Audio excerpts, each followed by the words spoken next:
Hi, Becca C. Smith here, and today I am going to do Jenna Streety's Authortube Newbie Tag 2.0.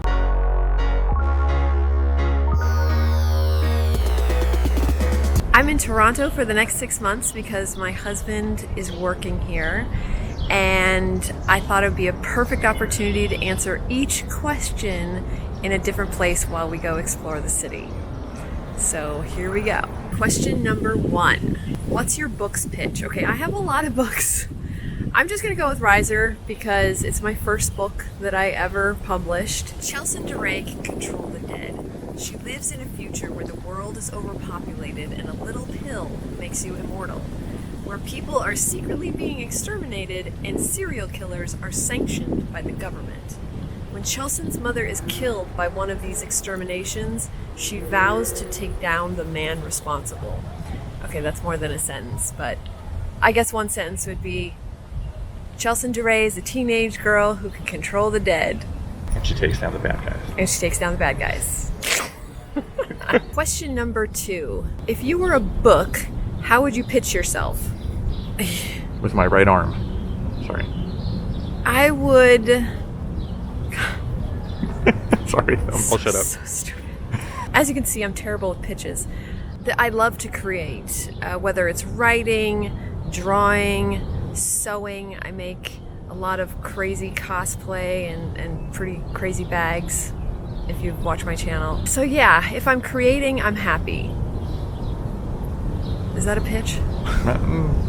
Question number 3. What do you usually write? I usually write teen or middle grade, and genre-wise, it's usually urban, paranormal, fantasy. But like my middle grade has sort of historical elements, it's treasure hunting and stuff like that, but using actual events in history. And number 4, what is something you'll never write? Never say never. Honestly, I'm open to anything that inspires me. Question number 5. What was your goal for starting your Authortube channel? Honestly, it was to meet new writers. I was lucky in my 20s. All my friends were writers. We wrote all the time. It was amazing. But they all got jobs and have kids, and we just don't get to write together anymore. It's so sad. Authortube was a great way for me to meet new writers and write with them. Live write-ins have been the most amazing thing ever. And it's just been about community for me. Okay, it's really loud. We're in one of the downtown libraries. I'm about to go into, it's called the Merrill Collection of Science Fiction, Speculation, and Fantasy. It's a bunch of rare, some unpublished books, like just the manuscripts, and out-of-print books of sci-fi and fantasy. I'm so excited. I can't wait to go in there. But I'm going to answer this question first, which is question number 6. What made you want to start writing? So it kind of goes perfect. Actually, this tattoo and what it represents is what got me to start to write. I fell in love with The Lion, the Witch, and the Wardrobe when I was 5 years old.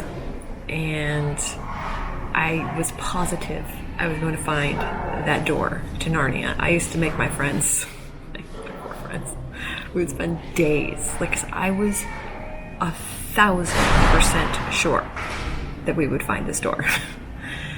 And opening up that part of my brain made me want to write stories myself. Complete escapism.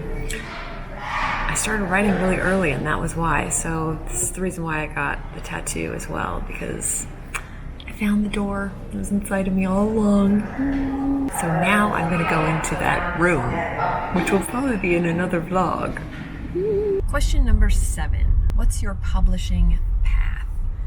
Well, I started indie publishing in 2010, so I've been doing it a while now.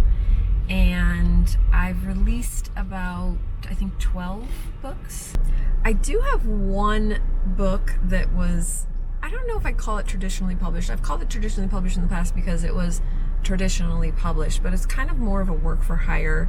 I used to work on, I don't know if you guys remember it, there was a TV show called Ghost Whisperer, and I used to work on that, and the creator of the show let me and my friend write the graphic novel. So that was really cool. And then, because it was at all the Barnes and Nobles, and you could go and I could buy buy my book and stuff like that, but it's a very, very, very different route than the traditionally published.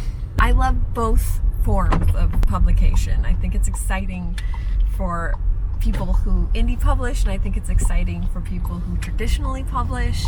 Whatever route you want to go, I think that's amazing, because it's all about your journey. And for me, it was indie publishing, and I love every minute of it. We've been walking around Toronto for the last, oh my god, I think 8 hours, 7 hours. We've been around everywhere. Anyway, I didn't get to finish all my questions while we were out because it was really noisy because we are in downtown. I'm going to finish the rest of the questions here in our apartment. Number 9, what is your biggest writing struggle? Now, people would probably laugh at me because I do get a lot of stuff done, but I still struggle with discipline. Yes, I get work done. Yes, I work every day. Yes, I get hours in. So I know that sounds like I'm disciplined, but I know what I'm capable of. I know what I can do. And a lot of times I fall short. I know I should punish myself. I'm working on that in therapy, trust me. But it's just one of those things where I get so disappointed in myself because I'm like, you could have been writing. You could have been working. Like, what were you doing watching The Bachelorette? I would say that is my biggest struggle, is just maintaining discipline. Number 10, what's your best writing skill? I guess I would say the best skill I have is actually finishing a draft, because I do know that can be really hard on a lot of writers. I have personal friends that I've known for 20-something years who are amazing writers, and they have been working on the same draft of their book. They just never completed it. Number 11, if you've been on YouTube for a while, what's your best Authortuber tip? I would say don't pay attention to the numbers, even though that's hard to do. When you're a smaller YouTuber like me, sometimes it can, in the beginning especially, and even now, it's like it can get discouraging when it just feels like no one's watching, which equates to no one cares. So what are you doing? Like, it's easy to go down that self-doubt road, and I just feel like that's the wrong way to look at it, because now I've kind of looked at it with new eyes, where even if I have 3 views or 5 views or whatever, that's 5 people that took time out of their day to watch my video. Even if they don't get through the whole thing, just watch the beginning, whatever. That's really cool. And numbers mean, they do, let's be honest, they mean something, but they shouldn't mean everything. So my advice would be just keep making videos, just keep doing it. You're doing it to connect with other people, but you're also doing it for yourself so you can record your journey, so that when you have your book, whether it's traditionally published or indie published, you get to go back and watch every step of the way, and that is pretty cool. Question number 13, are you looking for any new Authortube channels or betas or writing buddies? And the answer is yes to all of those. So put your channel link down below. And I will especially be looking for betas when I finish my current work in progress. I have not been able to use Authortube for beta reading because the only book I've really been working on since I started my Authortube channel is Atlas Rising, and that is the final book of both my series, the Riser series and the Atlas series, so it would have required people to have read all 6 books in order to really truly beta for this 7th book. So that's why I didn't put it out there to beta. But this next book is a new series, book 1, so I will definitely be asking for betas on this one.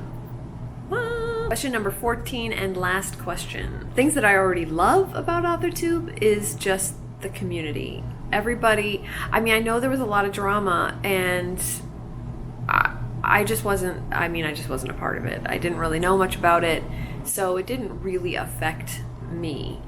But I get how it really affected a lot of people, and it sounded really intense.